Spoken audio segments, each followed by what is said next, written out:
পুরীতে কিন্তু সাউথের খাবার কিন্তু খুব ফেমাস। এখানে ইডলি বলো ধোসা বলো সবই কিন্তু বেশ ভালোই করে। তাই আজকে সকালে ব্রেকফাস্টটা এই ধোসা দিয়েই করলাম।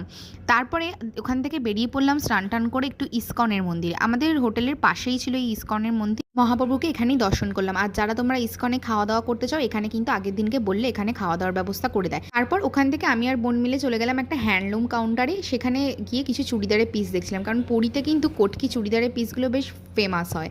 তো এখানে দেখছিলাম চুড়িদারের পিসগুলো। তারপর আমাদের জন্য কিন্তু আজকে দুপুরবেলায় আমাদের পান্ডা ঠাকুর এই মহাপ্রসাদের আয়োজনটা করে দিয়েছিলেন। তো সেই জন্য আমরা সবাই দুপুরবেলা কিন্তু এই প্রভুর মহাপ্রসাদটাই কিন্তু পেলাম। আর এত সুন্দর খেতে হয় যে যেটা কি বলে বোঝানো যায় না এর স্বাদ। এখানে রাইসের আইটেম কিন্তু 3 রকমের ছিল, ডালমা ছিল, 2 রকমের তরকারি ছিল, আর তরকারিগুলোর মধ্যে কিন্তু নারকেল দেওয়া থাকে। মহাপ্রসাদ খাওয়ার জন্য আমি কিন্তু বছরের পর বছর ওয়েট করে যাই কবে পুরীতে আসবো আর মহাপ্রসাদ খাবো। তারপর বিকেলবেলা দেখো এখানে সমুদ্র আরতি হচ্ছিল, সেটার